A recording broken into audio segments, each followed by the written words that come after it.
tres muy contentos, aunque sea por las razones incorrectas, como hemos dicho a lo largo de este espacio, a Jazz Bustamante. Jazz, te damos la bienvenida y ahorita contextualizamos. Hemos estado anunciando tu participación en este espacio desde que arrancamos, pero primero, buenas tardes, ¿cómo estás? Hola, excelente tarde, estimada, a ti, a todo tu auditorio, a Mike también. Oye, bueno, voy a poner en contexto esta entrevista por la situación de la comunidad LGBT en Veracruz y en todo el país. Tú, Jazz Bustamante, activista trans, defensora de los derechos humanos, iniciaste una huelga de hambre. Hay números que son escandalosos en Veracruz y en el resto de la República Mexicana y por eso es que queríamos platicar contigo. ¿Cómo ibas? ¿Cómo estás? ¿Qué has conseguido? Porque has sido también funcionaria pública, pero ¿qué estás consiguiendo a partir de tus acciones el día de hoy?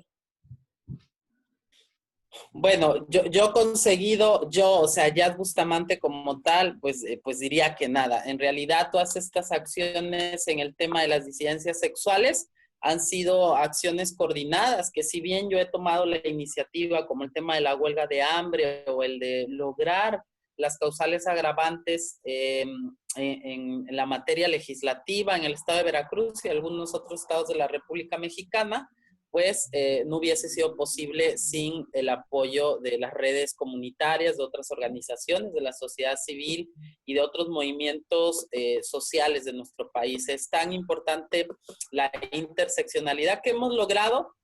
Pues bueno, hemos logrado llevar nuevamente al debate y a la agenda nacional el tema de que los crímenes de odio por orientación sexual, identidad de género o expresión de género es una problemática estructural, es una problemática vigente y está ocurriendo en México y además está ocurriendo con una impunidad y con una violencia extrema en el caso de los asesinatos.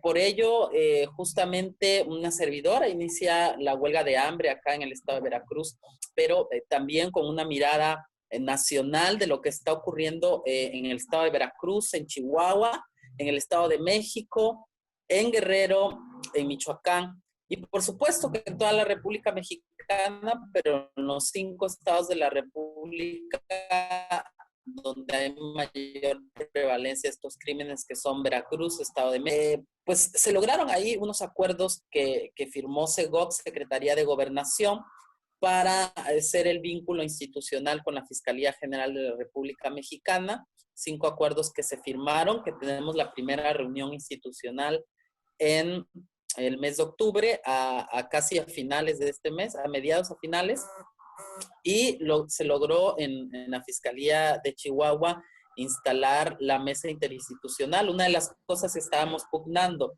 a ver, ¿qué estamos buscando o qué buscábamos con esta huelga de hambre? Solo 2 cosas. Una, la creación de una mesa interinstitucional, o sea, con Secretaría de Educación, con CIPINA, con DIF, con Fiscalía General del Estado, de los estados de la República, con instituciones públicas y por supuesto acompañados de organizaciones no gubernamentales, la sociedad civil organizada, para atender la materia de capacitación a los integrantes del tema del sistema de justicia en nuestro país, desde policías de primer contacto, fiscales, peritos, etc. etc. Y obviamente va muy de la mano en la mesa interinstitucional el tema de la prevención. Es fundamental la prevención. Las otras cosas que pedimos que se apliquen las causales agravantes de identidad de género u orientación sexual de las víctimas. ¿Qué quiere decir eso? Aquí para que quienes nos están adelante. Básicamente lo que decías es que no se considera como una agravante el hecho de que sea por ser una persona que pertenece a la comunidad LGBT. Lo consideran exactamente igual que si fuera un crimen de cualquier otro tipo y por ende no se permite, eso no conlleva a que se pueda considerar un crimen de odio. ¿Estoy en lo correcto? A ver, la palabra crimen de odio, hate crime, fue puesta ya en Estados Unidos después de que un chico gay lo desollaron y pusieron su piel en unos alambres y lo tiraron su cadáver a cachos por allá en un estado de la Unión Americana. Acá en México, en las normativas jurídicas, crimen de odio no existe, pero existen causales agravantes. ¿Qué son las causales agravantes? son algo así como que si tú asesinas a alguien y te dan 20 años de cárcel, si hay alguna de las causales agravantes, esos 20 años pueden ser 30 o 40 años más. Hay acciones punitivas más elevadas. ¿Cuáles son las causales agravantes que en estos 13 estados de la República, o la gran mayoría, al menos te voy a decir las de Veracruz, que son odio, saña, alevosía, ventaja, abuso sexual, y logramos reformar en 2018 la identidad de género u orientación sexual de las víctimas? Estas son 7 causales agravantes. ¿Qué quiere decir?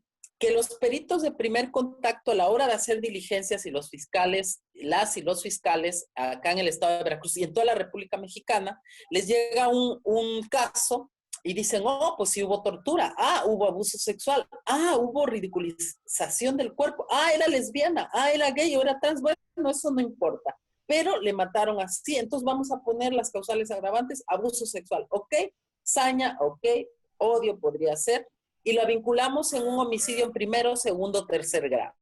Pero no lo vinculan en un crimen de odio por identidad de género u orientación sexual. ¿Por qué? Porque no existe un protocolo de actuación en las causales agravantes para que esos fiscales, para que esos peritos de primer contacto puedan clasificar una debida diligencia.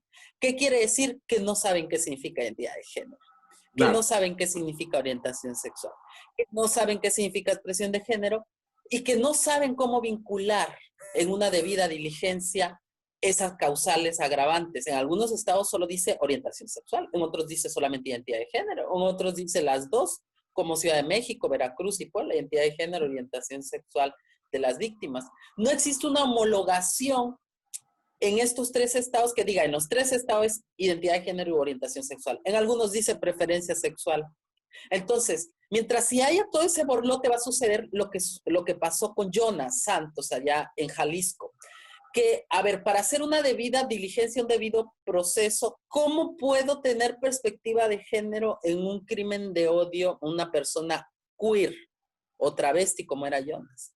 Utilizaron el protocolo de feminicidio, el protocolo de los feminicidios, porque el protocolo de feminicidios en una de sus causales allá en Jalisco dice homofobia, cuando la homofobia debería de ir en otro artículo donde desglose el tema de las disidencias sexuales. Entonces el tema de la diversidad sexual lo metieron allá en Jalisco en el protocolo de feminicidio. Por ende, cuando dicen, es que van a investigar el caso como feminicidio, no, nunca se investigó como feminicidio.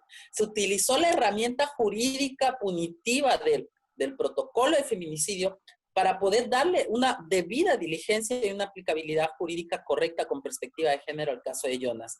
Entonces, ¿por qué la urgencia de pedir un protocolo de actuación en las causales agravantes y no el protocolo de actuación con policías del primer contacto como es la Fiscalía General de la República, como ha estado sacando, de decir, pues ya existe un protocolo, está bueno ese protocolo y tiene aplicabilidad en toda la República y deberían homologar todos los estados de la República. Pero, ¿qué pasa con ese protocolo de atención o cuando hay una consigna, cuando detienes un gay, una trans, una lesbiana?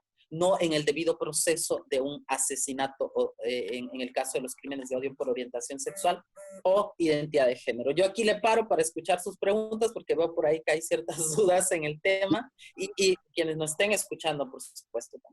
Es que además también, qué puntual que lo digas, uno de repente pensaría, y seguramente quienes nos escuchan dicen, bueno, sí es un asunto muy complejo, un desbarajuste legal que se va trabajando y se está trabajando en él, y alguien seguramente diría, es que es una cuestión de tiempo, pero la realidad de las cosas es que los números y los asesinatos van creciendo. Durante la pandemia hemos aumentado el nivel de casos de mujeres muertas y asesinadas diariamente a casi 11.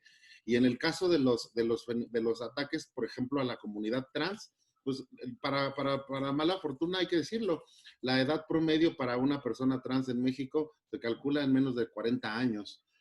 ¿Por qué? Por todas las condiciones a las que se enfrentan. ¿Qué pasa en el caso específico, por ejemplo, en tu contexto? ¿Qué tan complejo es sobrellevar este tipo de situaciones en un estado que además vimos hace poco no tiene nadita de intenciones en cuestiones de, por ejemplo, despenalizar el aborto? Sí, el estado de Veracruz tiene una terrible problemática en el tema de la aplicabilidad de justicia en general. En lo que va de este año ya tenemos registrados 20 asesinatos de gays, trans y lesbianas tan solo en este año. En los 5 estados de la República Mexicana en este año, en el Observatorio Nacional de Crímenes de Odio, tenemos por lo menos 50 asesinatos en todo el país. Estamos hablando de 50 asesinatos en un país donde tiene, entre comillas, firmados casi todos los acuerdos de paz y acuerdos y tratados internacionales en contra de la tortura, en favor de los derechos humanos, en favor de la diversidad sexual, en favor de una vida libre de violencia para las mujeres. Y en la realidad social, en lo cotidiano, vemos que existe una violencia ejercida por el Estado, por las fuerzas policíacas.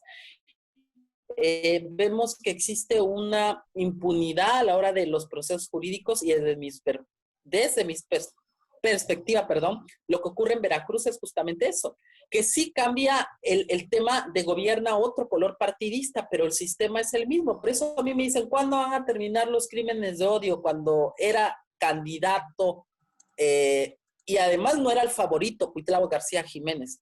Y yo les decía, miren, ¿qué de Yunes Márquez o qué de García Jiménez? La problemática de los crímenes de odio nos va a llevar por lo menos 2 generaciones o 3. Me decían, ¿por qué tanto?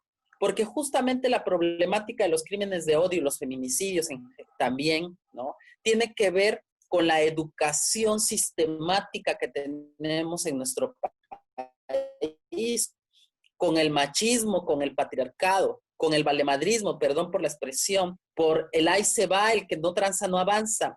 Y si bien tenemos valores y si bien tenemos familias, muchas familias y contextos y crianzas y realidades muy distintas, algo que nos han introyectado mucho es normalizarla. Hay puntos de ridiculizar y de burlarnos tan a menudo de las personas con un color de piel distinto, con un aspecto distinto, con una orientación sexual o identidad de género no normativa, que la hemos normalizado al grado de decir, pues no está mal, ¿no?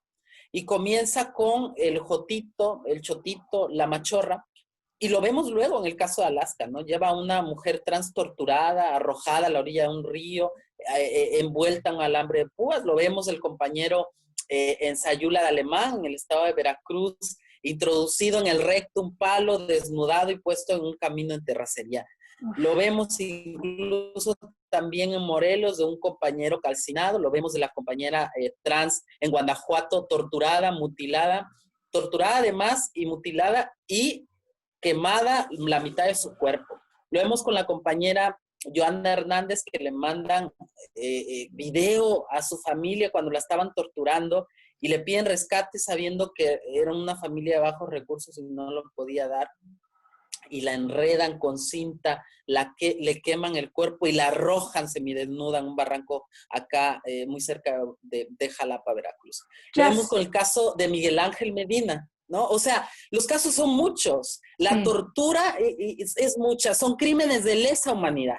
Sí, adelante, perdón. No, Jazz, que lo que queríamos, ya estamos por terminar el programa. El programa hoy se lo dedicamos a diferentes tipos de feminismo y mucho nos concentramos en la marcha del día de ayer en la Ciudad de México.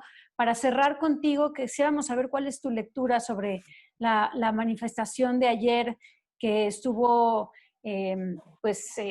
cerrada por un número que triplicaba el número de mujeres que se estaban manifestando. ¿Cuál es tu lectura ya para cerrar?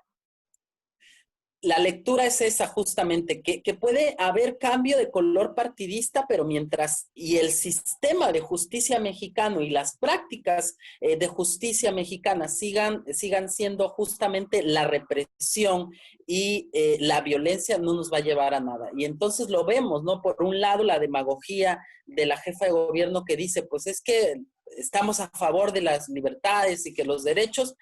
Y a las pocas horas vemos la represión. Lo vemos acá en Veracruz, como dice el gobernador, que acá en Veracruz se respetan los derechos humanos y que ahora hay justicia. Y vemos cómo están empujando y cómo trataron de encerrar en el viaducto acá en Jalapa a las compañeras. ¿Cuál es la lectura? Que están haciendo las cosas muy, muy mal y que en nuestro país lamentablemente seguimos con el viejo régimen. ¿Cuál es ese viejo régimen? De que si me cuestionas, te quiero callar. De que si me exiges justicia, te quiero callar. Y entonces esas voces, cada vez esas voces disidentes tenemos mucho eco porque tenemos algo a nuestro favor y son las redes sociales. Hace 10, 15 años no lo teníamos.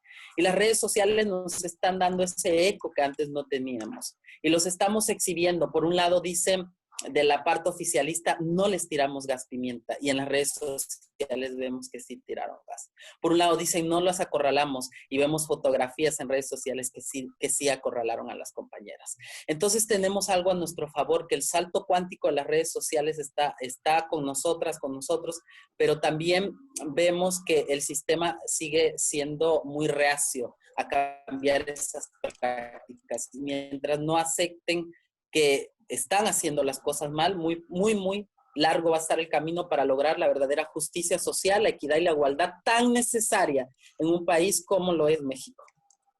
Pues ahí está, Jazz, te queremos agradecer muchísimo.